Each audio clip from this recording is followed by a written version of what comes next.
Gordon was resting in the siding. Sometimes he thought, "It's really tiring to be such a large and splendid engine. One does have to keep up appearances so."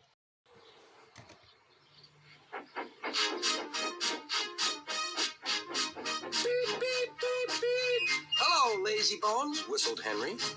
What cheek, spluttered Gordon. That Henry is too big for his wheels. "Fancy speaking to me like that. Me, who has never had an accident."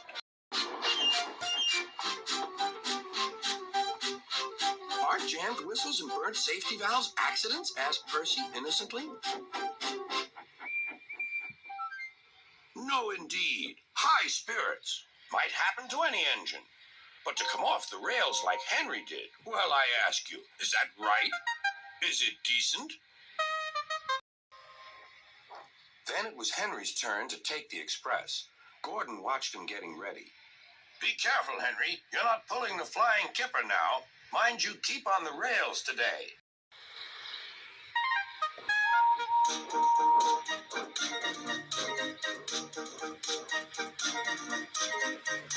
Henry went off in a huff, and Gordon yawned and went to sleep. Not long. "Wake up, Gordon," said his driver. "A special train's coming, and we're to pull it." Is it coaches or freight cars? "Cars," said his driver. "Cars," said Gordon.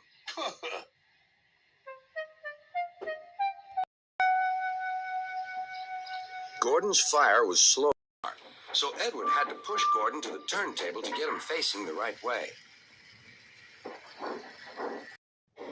I won't go. I won't go, grumbled Gordon.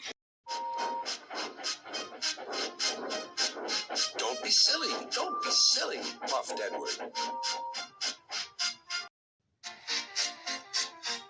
At last, Gordon was on the turntable. The movement had shaken his fire. It was now burning nicely and making steam. Gordon was cross and didn't care what he did. He waited till the table was halfway round.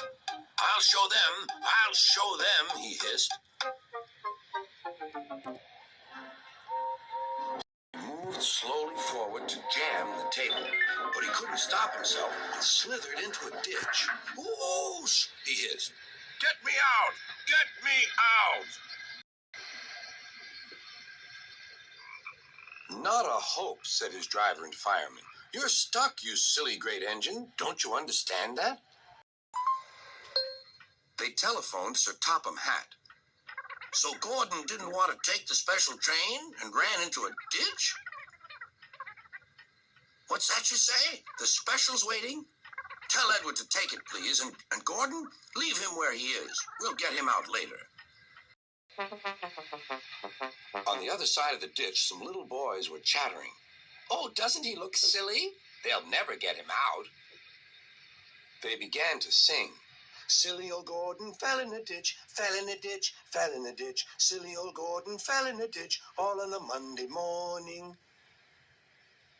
Gordon lay in the ditch all day. "Oh dear," he thought, "I shall never get out."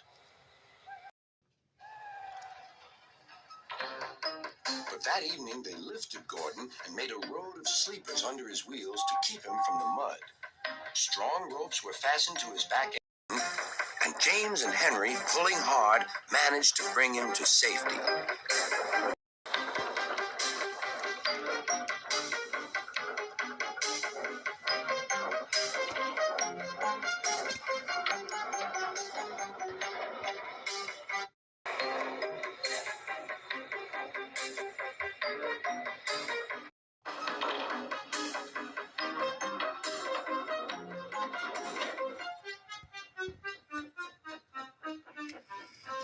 Late that night, Gordon crawled home, a sadder and wiser engine.